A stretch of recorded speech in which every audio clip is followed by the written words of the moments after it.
Bonjour à toutes et à tous, très heureux de vous retrouver pour un nouveau numéro de Lumière de vie.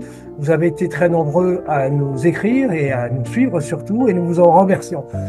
Lumière de vie se consacre aujourd'hui à une histoire extrêmement douloureuse, très poignante. Ça nous a donné froid dans le dos quand nous avons entendu cette histoire ici à la rédaction. Une histoire qui peut arriver à chacun d'entre nous et surtout à chacune d'entre vous. Rien ne laissait supposer qu'il y aurait eu ce clash, quoi, si je puis dire. C'est une descente aux enfers, c'est le mot qu'on puisse dire, puisque c'est le jour et la nuit. C'est l'histoire d'Elisa Fez, notre invitée aujourd'hui. Bonjour Elisa Fez. Bonjour Patrick. Merci d'avoir choisi Pat Media pour nous dire ce qu'il vous est arrivé. Mais avant d'entrer un petit peu plus dans le détail de cette histoire extrêmement douloureuse, comme nous l'avons dit, cette première question, pourquoi, Elisa, avez-vous ressenti le besoin de vous raconter à travers un livre et également de témoigner dans la presse? J'ai ressenti ce besoin effectivement de rendre mon histoire publique parce que c'est une situation qui peut parler à tout le monde, qui peut parler aussi bien très souvent aux femmes, mais aussi aux hommes. Et c'est une histoire qui est vraie, qui est douloureuse, qui est remplie de violence, mais par ailleurs qui peut aussi tendre la main à beaucoup de femmes dans une direction qui est la résilience. La résilience qu'on va retrouver lorsque on a suivi un processus de guérison. Et de par ce processus de guérison, on arrive très franchement vers la résilience. Nous y reviendrons bien sûr. C'est une véritable descente aux enfers que vous avez vécue. Avant effectivement d'arriver à ce stade, est-ce que vous pouvez nous raconter, parce que vous avez une vie formidable, hein, vous avez été marié et vous avez effectivement baigné dans la naphtaline, comme on dit. Racontez-nous les débuts de cette histoire. Oui, effectivement, mariée depuis de nombreuses années, un mari tendre, Idéal, gentil, attentionné. Comment? idéal même. Oui, c'est vraiment un couple que beaucoup de nos amis considéraient comme presque parfait, je dirais, où on sentait vraiment le bonheur entre nous, le partage, l'amour, l'attention. Donc, une relation de couple avec que du bonheur, beaucoup de complicité, beaucoup de partage et puis des projets que nous avions mis en place, des projets sur de long terme, du moyen terme, du court terme, où il y avait une certaine complicité et beaucoup de partage, beaucoup d'amour. Et qu'est-ce qui a changé tout d'un coup? Est-ce que vous avez senti venir euh, la pente douce qui a été beaucoup plus glissante après? Qu'est-ce qui s'est passé? Il y a eu un déclic. Lequel? Oui, effectivement, il y a eu un déclic parce que notre histoire, quand même, c'est une famille recomposée. Moi, de mon côté, j'ai des enfants et mon mari aussi, mon ex-mari a aussi les siens. Des enfants qui sont perdus de vue depuis quelques années. Et d'un coup, après 12 années de vie commune, de mariage, voilà qu'apparaît donc son fils, le dernier de la fratrie. Il arrive et il nous demande de l'héberger juste pendant quelques mois, c'est-à-dire 2, 3 mois, le temps pour lui de se refaire une santé. Son fils qui n'avait pas Bien vu évidemment, depuis 20 ans, c'est cela, hein? c'est un fils effectivement qu'il n'avait pas vu depuis une vingtaine d'années et qui d'un coup reprend contact avec son père. Et de fil en aiguille, je constate qu'il y a une espèce d'approche presque envahissante. Il s'accapare son père principalement au téléphone dans un premier temps. Et ensuite, progressivement, il se rapproche, il reste des heures au téléphone lorsqu'il appelle. Et ensuite, progressivement, il a réussi à convaincre son père de venir nous rejoindre. Bien sûr, parce que nous étions évidemment sur des territoires différents. Et il fait le choix de venir dans un premier temps passer quelques jours chez nous.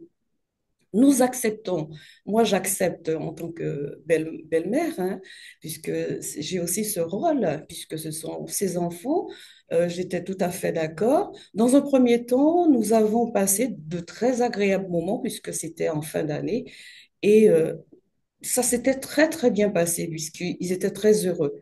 Pour moi, c'était une façon pour moi de contribuer à la réconciliation du père envers son fils. Après, comment ça s'est passé? Il est resté. Et il est même resté avec sa copine. Donc, ce qui s'est passé par la suite, c'est que ils sont repartis effectivement 6 mois plus tard, et voilà que l'annonce tombe.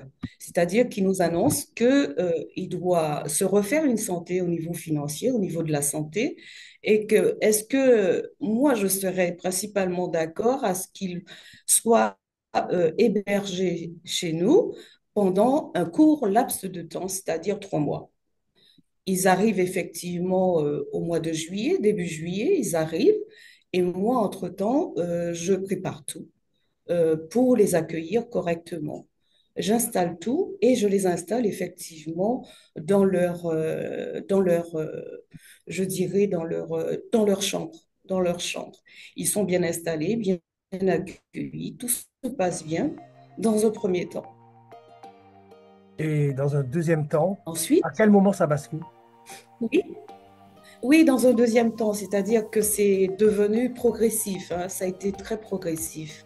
Donc c'est un couple qui se réveille tard, qui contribue pas, qui a du mal à s'adapter au pays, qui, je constate au bout d'une semaine, n'a pas d'activité du tout extérieure. Ils sont cloîtrés dans leur chambre. Au fil du temps, donc au bout de 15 jours, je m'interroge sur les problématiques qu'ils pourraient avoir.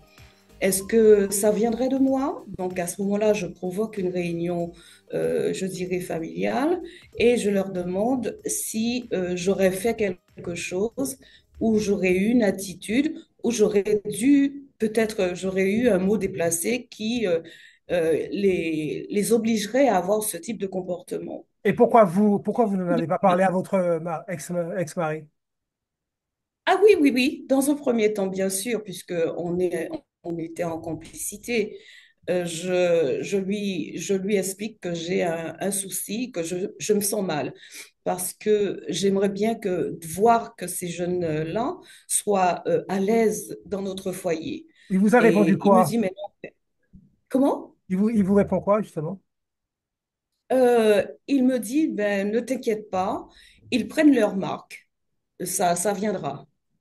D'accord. Effectivement, donc au bout de 15 jours, je commence à m'inquiéter puisque pour moi, des jeunes devraient s'évader, visiter, pratiquer du sport, avoir des amis. Rien de tout ça. Dès lors, le comportement des jeunes aussi avait changé progressivement. C'était donc m'éviter au maximum dans le foyer.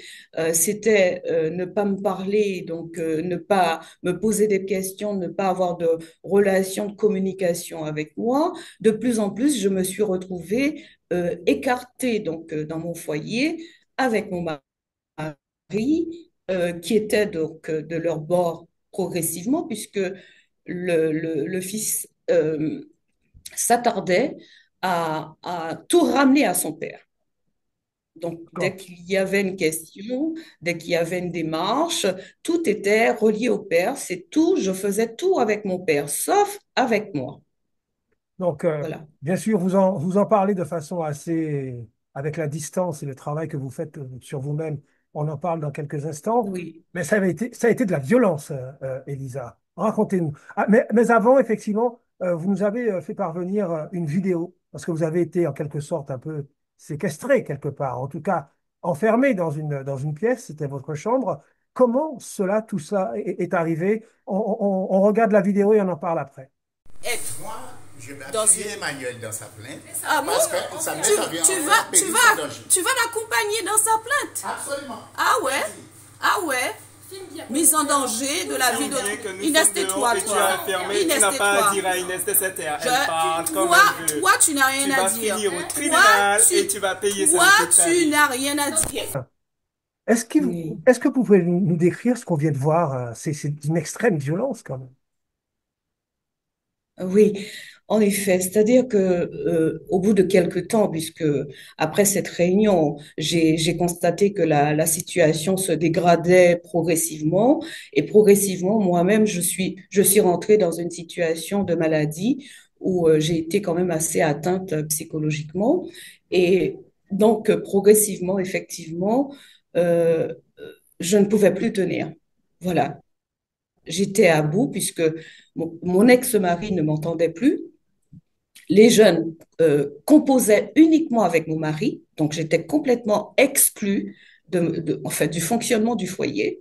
Mon mari, se faisant donc de plus en plus, se ralliait de plus en plus à son fils parce que voulant absolument rattraper ce temps perdu avec ce fils qu'il a retrouvé, et le fiston qui n'arrêtait pas de lui dire, écoute papa, nous allons nous réconcilier, nous allons reconstruire ensemble ce que nous avons perdu pendant ces nombreuses années, nous allons tout faire ensemble. Et tout, c'était le reflet du père, c'est-à-dire que papa regarde un peu comment on se ressemble, regarde un peu ce qu'on peut, regarde un peu, on fait la même taille, on a la même pointure, etc. Donc c'était, pour le père, c'était une façon d'être, de se rapprocher du père, de se réconcilier avec son fils. Et donc, moi, de mon côté, j'essayais de lui dire, mais attends, regarde un peu, écoute, regarde un peu le travail qu'il fait sur toi. Il me disait, mais non, mais c'est gentil de sa part, c'est bienvenu de sa part, c'est normal, il veut se réconcilier, il veut se rapprocher de moi. Et c'est-à-dire qu'un mois et demi plus tard, je ne pouvais plus tenir. Et donc j'ai demandé à mon mari à ce qu'il sorte du foyer. Et donc, puisque nous avons donc des chalets à proximité de la propriété, je lui ai dit, écoute, s'il le faut, je suis prête à céder un des chalets pour qu'ils puissent y résider, mais je ne veux plus les voir dans mon foyer parce que c'est un déséquilibre total depuis qu'ils sont là. Donc il m'a dit, il m'a pas répondu. Il m'a pas répondu, il m'a dit, bon, on verra.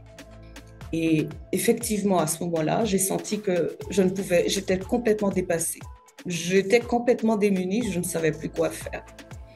Et je me suis dit, la seule solution pour me protéger, c'est de m'enfermer dans la maison et de leur demander très explicitement, très clairement, de quitter définitivement le foyer. Et à ce moment-là, quand ils sont revenus, ben oui, j'ai été enfermée parce que c'était une façon pour moi de me protéger. Et je leur disais, mais écoutez, asseyez-vous et dites-moi ce que vous voulez vraiment aujourd'hui parce que je ne comprends pas. Depuis que vous êtes là, je ne comprends pas ce qui ne va pas. Et, euh, et à ce moment-là, ça se dégrade. Donc, les insultes, les menaces, à travers, bien sûr, ce que vous avez vu tout à l'heure. Donc, il prend possession en disant et en demandant à son père d'appeler les gendarmes parce que je suis devenue folle. Je me suis enfermée parce que je me protège, mais je suis devenue folle et je suis certainement armée dans la maison. Et on ne sait pas ce que j'ai comme arme. Donc, il faut absolument appeler les gendarmes. Je supplie mon mari, mon ex-mari, de ne pas le faire parce qu'il va dans une direction, il le conduit dans une direction qui est dangereuse, de ne pas le faire. Ce que je veux entendre, c'est qu'ils s'en aillent parce ils m'ont suffisamment fait de mal. Et là, il me dit non, non, non, non, je vais moi suivre mon fils, c'est mon fils qui compte, donc je vais le suivre. Je lui dis non, ne le fais pas. Et il me dit oui, je vais le faire. Et en effet, ils l'appellent les gendarmes. Et les gendarmes arrivent, effectivement. Ils arrivent bien armés, puisque je suis devenue quelqu'un de folle et de dangereux. Ils arrivent, ils débarquent. Et la première chose, ils me saluent, je suis enfermée. Ils me disent, bon, est-ce que nous pouvons discuter, madame? Je leur dis oui, très gentiment, très poliment. Et est-ce qu'il y a un problème? Je leur dis, écoutez, mon problème, il est simple. Je souhaite simplement que ce couple sortent de chez moi. Et bien sûr, hein, ce sont des gendarmes qui sont habitués à la négociation. Ils me demandent est-ce que je suis armée. Je leur dis non, je ne suis pas armée, puisque vous voyez, je suis totalement détendue. Je vous réponds très calmement. Je ne suis pas du tout une personne dangereuse. Oui, mais on nous a expliqué que vous étiez donc dangereuse, vous étiez dans une situation de dépression et que vous étiez peut-être armée. Donc je dis non. Et de par la négociation, ils finissent par leur demander de quitter le foyer. Donc c'est à ce moment-là que les deux jeunes, Et le fils de en votre quittant, ex-mari et sa copine, sont partis. de par les recommandations des gendarmes, le déménagement commence. Et au niveau du déménagement, donc je vois que on récupère tous mes ustensiles de cuisine, on récupère tout ce qu'on veut dans la maison et on s'en va. Et là, j'ai mis une opposition.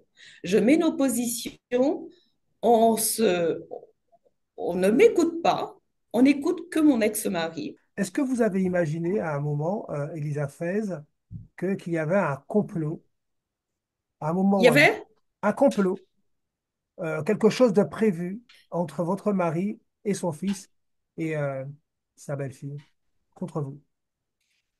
Oui, certainement, parce que moi, j'étais complètement écartée. Probablement, puisque quand ça a eu lieu, effectivement, j'ai entendu des menaces et me disant de toute façon, on te fera foutre le camp de la maison parce que tu verras, tu prendras l'avion, on va te faire monter dans l'avion et tu vas quitter les lieux parce qu'il faut que tu quittes les lieux. D'accord. Alors, après tout ça, bien sûr, euh, vous êtes marqué, j'espère pas à vie. Qui vient vous aider? Vous avez notamment des amis à qui vous vous confiez. Comment ça se passe? Heureusement pour moi, ma sœur était là parce que je n'ai pas parlé de cette partie dans mon livre, mais il y a eu cette violence verbale, ces injures, mais il y a eu aussi cette tentative que je ne vais pas citer, puisque bon, c'est une affaire qui va rentrer en justice. Je ne vais pas citer spécialement, mais il y a eu beaucoup de violence, beaucoup de violence. Et ensuite, quand il m'a demandé quelque temps plus tard, j'ai vraiment tout fait pour essayer de rabibocher un peu le couple, hein. J'ai fait appel aux psychologues, aux partenaires, avocats, j'ai demandé conseil, j'ai vraiment tout fait pour essayer de ramener en fait la conscience de mon mari parce que je savais qu'il était complètement omnibulé, téléguidé, je dirais même par son fils. Et rien n'y a fait, rien, absolument rien. Et à ce moment-là, la situation s'est dégradée et c'est comme ça qu'il est arrivé un jour euh, sans que je ne comprenne pourquoi. Et là, ça a été vraiment particulièrement violent. Voilà. Et donc, du Demander, coup, vous êtes arriver séparés. sans... Comment? Et qu'est-ce qui est arrivé ce jour-là? Il était là, surprise de constater qu'il était en train de savourer un plat emporté. Et j'arrive, je lui dis bonjour, il me dit bonjour très sèchement. Mais je sens déjà qu'il y avait déjà une tension énorme. Et je lui dis, ça va? Il me répond tout simplement, ça va. Et je lui dis, tu as l'intention de me parler? Il me dit, non, non, non, je n'ai plus rien à te dire. Je lui dis, mais qu'est-ce qui se passe? Il me dit, écoute, je ne t'aime plus. Mais dans une rage, dans une folie, dans... Oh. Je ne reconnais pas l'homme avec lequel j'avais partagé ces nombreuses années. Et c'était d'une telle violence. Et il appuyait sur les mots. Je l'ai trouvé complètement défiguré de par ses expressions. La rage qu'il avait de vouloir absolument que je déguerpisse de la maison, du foyer. Il me dit à ce moment-là qu'il me donne juste quelques heures pour ramasser mes effets personnels et de disparaître. Je me suis mise à appeler les secours, à appeler les gendarmes, à appeler la psychologue, à appeler une association, à appeler l'avocat pour savoir ce que moi je pouvais faire à ce moment-là. Et il m'a été répondu que tant qu'il n'y avait pas de violence physique, que j'étais encore chez moi et que je ne pouvais pas quitter le foyer. Vous vous êtes confié Et à ce notamment à moment-là, votre parrain. Comment? Vous êtes confié notamment à votre parrain. Oui, je me suis rapprochée de ma famille. Ça a été vraiment très rapide et très brutal. Je me suis rapprochée de ma famille pour comprendre, pour essayer d'avoir du secours et pour m'épauler, mais malheureusement pour moi, ils étaient encore très loin. Et j'ai appelé mon parrain effectivement pour lui demander conseil. Lorsqu'elle m'a raconté son histoire, j'ai eu en face de moi ma filleule qui était désemparée, perturbée et très amaigrie.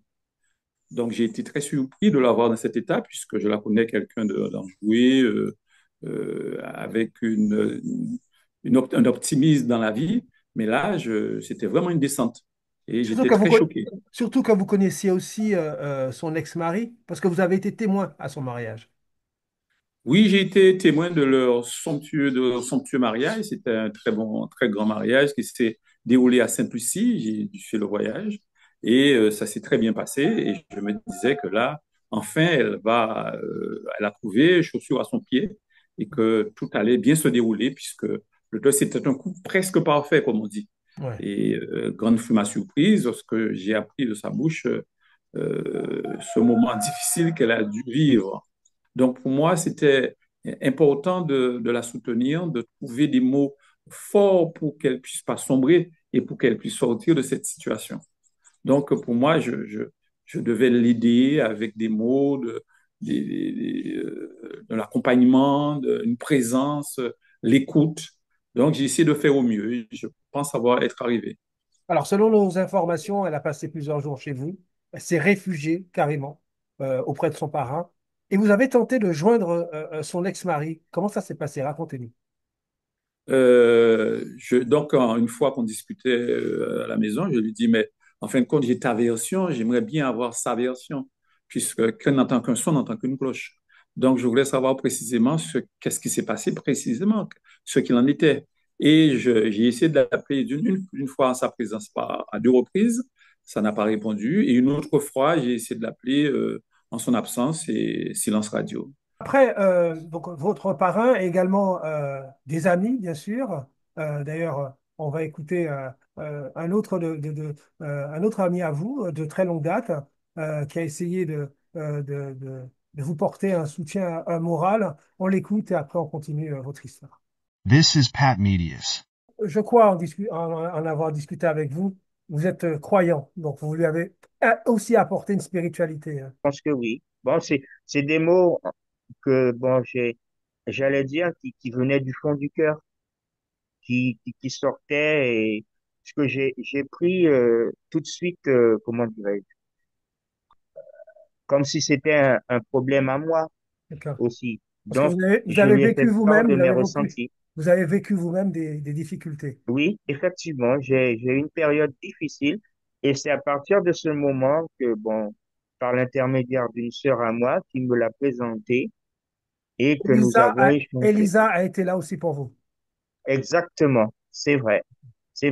Et à mon, donc pour moi, c'était tout à fait naturel à mon tour que je lui renvoie l'ascenseur parce qu'elle a été bel et bien présente pour moi. Elle m'a soutenu moralement bien, mais bien, bien, bien. Peut-être c'était le dernier rendez-vous vérité avec votre ex-mari, où il vous dit de façon très violente, je ne t'aime plus, je veux que tu dégages.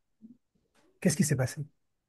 Ma fille m'a tout de suite prise en charge et je suis rentrée au Canada où j'ai été suivie par une thérapeute qui est devenue depuis mon amie, qui continue à me suivre puisqu'il faut savoir que ça date déjà de quelques années, près de 3 ans, donc 3 ans plus tard, elle continue à me suivre. Marie, qui a bien voulu effectivement témoigner de ce qu'elle avait, de votre rencontre au Canada. Je vous propose de l'écouter tout de suite. Sa situation était relativement catastrophique pour être honnête, c'est-à-dire qu'elle est arrivée, son mari l'avait laissée dans les pires conditions. Elle s'est donc retrouvée chez sa fille, ici à Montréal. Et c'est comme ça, en cherchant de l'aide, qu'elle m'a trouvée, en fait. Et quand elle est venue me voir, euh, moi, j'ai vu cette femme qui est petite de taille, mais qui a un port de tête de reine et qui a gardé tellement de dignité tout en étant d'une humilité et d'une honnêteté par rapport à sa situation. Et vraiment, en discutant avec elle, j'ai pu voir l'ampleur du problème, c'est-à-dire qu'elle n'avait littéralement plus de ressources, ou si peu. C'est dans ces conditions que je l'ai rencontrée. Dans quelles conditions psychologiques l'avez-vous retrouvée? Sans dévoyer effectivement le secret professionnel, qu'est-ce que vous avez Non, senti en elle? elle était brisée, c'est pas compliqué, brisée, déçue. Déçue et ne comprenant pas ce qui s'était passé en fait, parce que c'est une femme qui a aimé son mari, qui a connu un couple qu'elle croyait heureux, et pour bon, finalement, c'est le retour du fils de celui-ci qui a, bon, on dira mis le feu à la dynamite. Le fameux fils prodigue. Le fils prodigue, voilà, voilà. Mais ça, c'était que le début, c'est-à-dire qu'il y avait beaucoup d'autres trahisons qui se sont en suivi, qu'elle a découvert dans le temps. Et c'est là où c'est non seulement décevant, mais c'est un peu comme si notre château s'écroule complètement. C'est-à-dire qu'on se retrouve, on pensait avoir une vie heureuse, on pensait avoir des gens qui nous aimaient, une belle vie finalement, et là tout s'écroule, c'est le château qui dégringole. Diriez-vous, puisque vous êtes, c'est votre expertise, c'est votre profession, vous êtes thérapeute, accompagnatrice, comme vous le dites si souvent, diriez-vous que c'était une femme sous emprise, ou elle était naïve, ou qu'elle s'est laissée prendre par quelque chose? Est-ce que vous rencontrez ce type de profil? Alors, je n'ai jamais perçu Elisa comme sous emprise, c'est-à-dire qu'elle était vraiment dans un couple qui semblait fonctionnel. Mieux que ça, c'était un couple qui semblait en apparence heureux, envié par les amis. Et, et en fait, pour être sous emprise, il faut qu'il y ait eu une manipulation, c'est-à-dire il y a des signaux, il y a des signaux, elle ne les a pas eus, elle.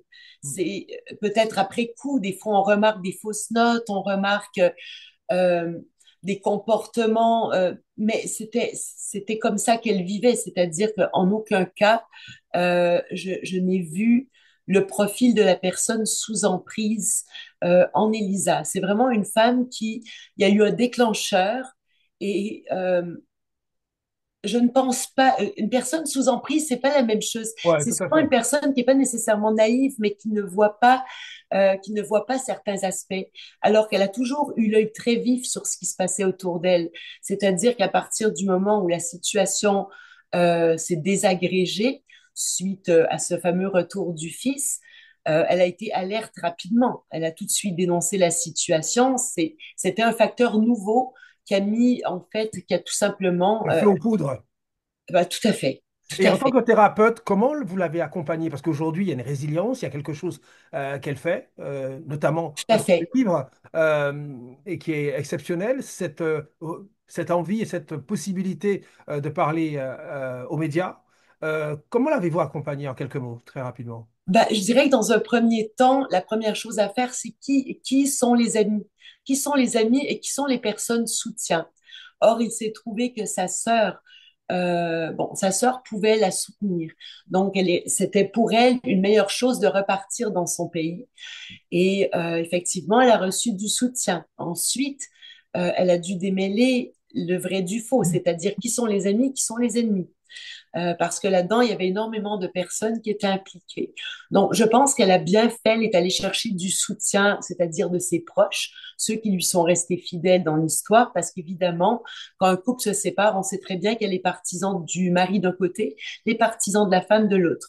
Et évidemment, tout le monde n'a pas le fin mot de l'histoire.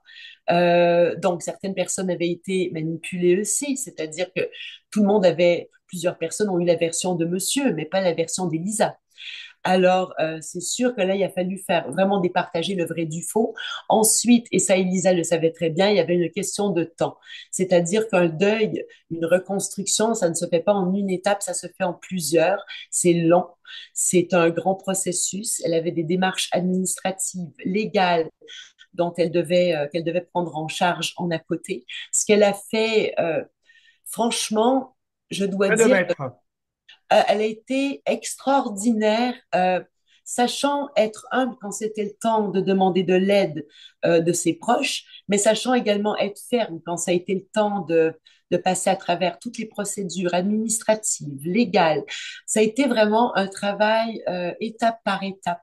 Et c'est important de comprendre aussi dans des circonstances comme celle-ci que c'est pas un travail, c'est quelque chose qui nécessite des années en général de reconstruction. C'est pas un travail qui se fait en 6 mois, 3 mois, on passe à d'autres choses. Non, il y a énormément, c'est-à-dire que ce couple, en fait, touchait à toutes les sphères de sa vie. Ça a affecté donc sa santé, ça a affecté sa sécurité financière, sa famille, ça a affecté même par rapport à ses enfants.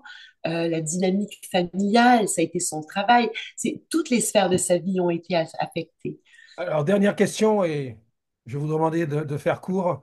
Qu'est-ce que ça dit sur l'homme? Pas forcément son mari, mais l'homme en général.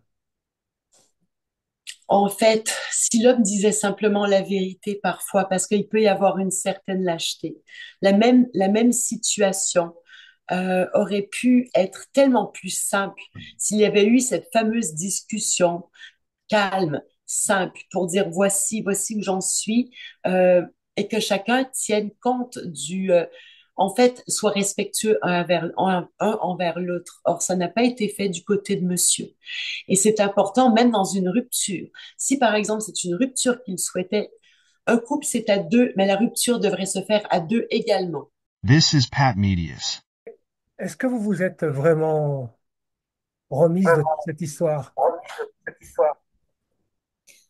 On parle de résilience au cœur de la séparation, ce qui signifie que la séparation est toujours en cours puisque je n'ai pas clos ce chapitre.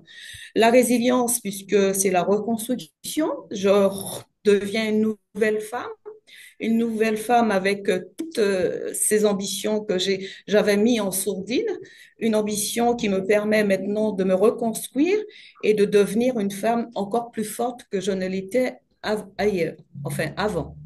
Est-ce que vous pensez, Lumière de vie est là pour ça, pour éclairer tout le monde dans un sens ou comme dans un autre, est-ce que vous pensez, parce que dans votre livre, le mot déconstruction revient souvent, est-ce que vous pensez que le fait d'être sous emprise d'un homme, vous, Elisa Fez, euh, la femme que vous êtes, a toujours été là. La preuve, c'est elle qui fait le levier aujourd'hui et c'est elle sur qui vous comptez. Donc vous avez toujours été là dans cette histoire. Mais vous vous êtes donné, vous êtes mis sous l'emprise de quelqu'un, mais vous êtes là. C'est cette femme-là que vous avez retrouvée. Oui, tout à fait. C'est vrai que lorsque on vit en couple, il faut faire des concessions et on s'oublie souvent. Cette personne qui est en moi, qui rejaillit, revient à la vie en quelque sorte et reprend la force et le courage de poursuivre sa route. La résilience, c'est aussi se reconstruire, retrouver cette énergie, cette lumière qui est au fond de soi pour être une nouvelle personne, beaucoup plus forte. Aujourd'hui, selon les informations que nous avons, vous avez l'intention peut-être de devenir peut-être une coach en développement personnel, de peut-être, c'est tout ce qu'on vous souhaite, d'aider d'autres personnes, d'ouvrir peut-être un cabinet et d'en faire peut-être profession. Oui, effectivement. Alors, le livre, dans un premier temps, je dirais que c'est un tremplin qui me permet d'ouvrir une voie vers l'accompagnement, puisque parallèlement à cette situation, j'ai toujours accompagné des personnes en situation. Ça me permet de reprendre confiance et de permettre aussi à certaines personnes, notamment des femmes qui peut-être se sont résignées dans des situations douloureuses, difficiles, de se dire que la vie ne s'arrête pas à cela, ne s'arrête pas aux douleurs, aux difficultés. Il y a une possibilité de se reconstruire et de trouver ce courage qui est en soi pour par rapport à cette résilience, se reconstruire et devenir quelqu'un d'autre. Quelqu'un qui soit vraiment ce qu'on est en réalité au fond de soi. Et pensez-vous que vous avez retrouvé qui vous êtes aujourd'hui? Et qu'est-ce que vous êtes C'est surtout? totalement, Oui, alors l'être, effectivement, puisque, comme on dit, hein, il faut se déconstruire pour se retrouver. Cette déconstruction a été un long parcours. Je me suis retrouvée et je suis en bonne voie, je dirais. On n'est jamais sorti totalement d'une situation difficile, mais j'ai retrouvé mes efforts, la force qui existe en moi et le courage, la détermination qui continue d'exister, de me nourrir. Alors, je rappelle le titre de votre tout premier livre, en espérant qu'il y en aura d'autres. C'est Renaître après la tempête, la résilience au cœur de la séparation. On l'a effectivement senti à travers cette émission, votre témoignage, Elisa Fez, ô combien vous avez effectivement vécu une situation très difficile et que vous tentez aujourd'hui de vous reconstruire. On peut l'acheter où, ce livre? Le livre est disponible sur Amazon sur le site aussi de Brookly's, hein. Sur les deux sites, ces sites sont accessibles soit en livre broché ou alors sur le système e-book. Je vous remercie en tout cas d'avoir choisi patmedia.fr pour nous faire part de de votre vécu, une résilience à toute épreuve. Et c'est l'objet effectivement de Lumière de vie, comment une fracture peut vous rendre plus forte. Et c'est effectivement votre cas, Elisa Fez. Je vous remercie et je vous souhaite une très bonne vie. Je vous remercie, Patrick. Merci beaucoup.